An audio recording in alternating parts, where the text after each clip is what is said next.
regular season games. They also have I talked to said this is the matchup that they wanted. They wanted to face Lamar. You know why? Because they've played them. They talked about the rivalry, the history. Wide receiver Calvin Austin told me, listen, we know that we can beat them because we have already. And this game is for all the marbles. But you guys know the Steelers are on a 4-game skid. And I talked to safety Minkah Fitzpatrick about that skid and Calvin Austin. Minkah told me the defense, we just have to do our job. Calvin Austin told me, listen, in years past, we had way too many player-only meetings. We didn't need that. We have everything we need in this locker room, and we know that we have everything we need to defeat the Ravens. Obviously, that is easier said than done, guys. Kmart, stay close by and stay warm. Now, the Steelers have multiple losing streaks they're trying to snap tonight. We all know that they lost their last 4 regular season games.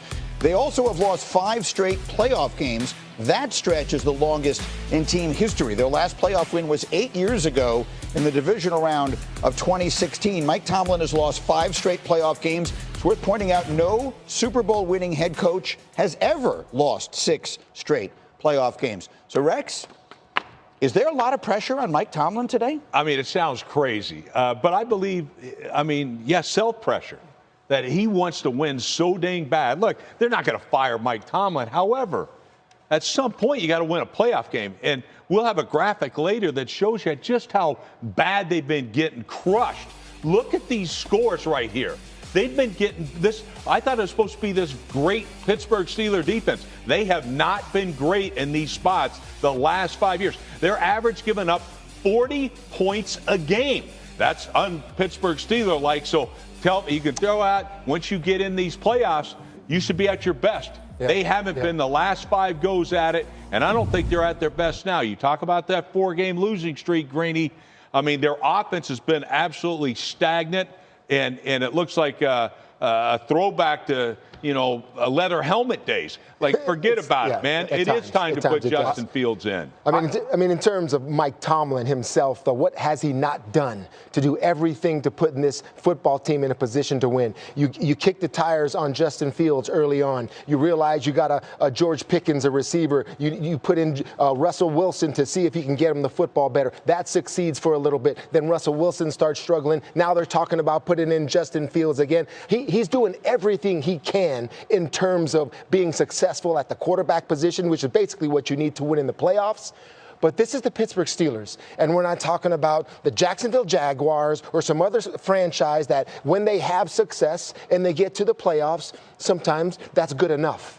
You have to win multiple playoff games. You have to win world championships when you're at the Pittsburgh Steelers. At least that's what I see in this franchise. And if we're talking about Mike Tomlin, he has failed miserably in the last 5 times he's been there. So is there pressure on him? I think about what you're saying, Rex. I say yes. Just the expectations are different in Pittsburgh. I know the quarterback situation's one, but still, finding a way to get this done, Mike Tomlin's got to win today. I really disagree on this. Listen, the coaching job Mike Tomlin has done this year has been phenomenal. At the beginning of the year, if you'd have asked all Pittsburgh fans, listen, this team's going to have a chance to win this division in Week 18 and make the playoffs, let's not forget, Kenny Pickett was starting at quarterback for them last year, right? Canada was the offensive coordinator.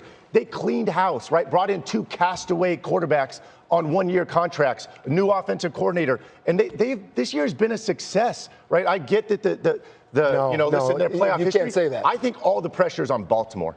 Again, listen, they lead the league in Pro Bowlers again. They're most likely going to have the MVP again, right? They're playing at home. There are no more excuses. I think all the pressure is on Baltimore to get this done. I think Pittsburgh is playing with house money, if you want me to be honest. What we're talking about, you have great individual players. One of the best defensive players in T.J. Watt for the Pittsburgh Steelers. He's never won a playoff game. He has no idea what it's like to get to a championship game at all. All right, he hasn't even won one. So you're talking about players that have had a lot of individual success, but I disagree with you because it's not a success for me. If you're in Pittsburgh and all you do is make the playoffs and lose, there's more to that with certain franchise, and the Steelers are one of them. Well, I got to say this, guys. The reason they're losing is because you have to win when the snow flies, right?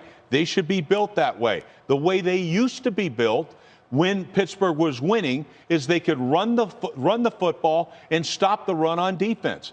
That's how you win. When it gets cold out, you have to be able to run the football and stop the run on defense. The team that's doing that way better is Baltimore. So to me, Baltimore, just stay true to who you are. You don't have to worry about being somebody you're not. Stay true to who you are, and this game shouldn't be close. Well, so I feel like he just answered my question, but just looking at Kimberly's outfit and getting a sense from her telling us how cold it's going to be, it sounds like Rex is saying that favors the Ravens. The style of play in this weather favors Baltimore? It does, but you're going to have balance, and that's why the Zay Flowers injury is big today. Listen, if you're the Pittsburgh Steelers, I mean, he's the guy you're the most afraid of on the outside, on the perimeter. This guy can separate with the best of them. He's out of the game. I mean, if there's ever a time to sell out, to stop the run, to load the box, cover zero, I mean, get everybody down in there, and it's going to take all of that to stop them. But why not, right? And nobody knows this team better. Again, Lamar's career record against the Pittsburgh Steelers is 2-4. Right? Let's not forget that. This team knows how to play them. They are not scared of this team. Running the football and stopping the run is important, Coach. I totally agree with that. Eventually, it comes down to quarterback play. And that's what the Ravens have. And I know the Flowers injury is big, but I love that Isaiah Likely, Mark Andrews, tight end tandem, most successful touchdown tandem, 17 touchdowns this year. That's who they're going to lean on this game, I think. They split the two games this regular season. The Steelers won the first one without scoring a touchdown. They kicked 6 field goals in that game. And the second one was a closer game than the final score would give you the impression. This is going to be a very interesting night.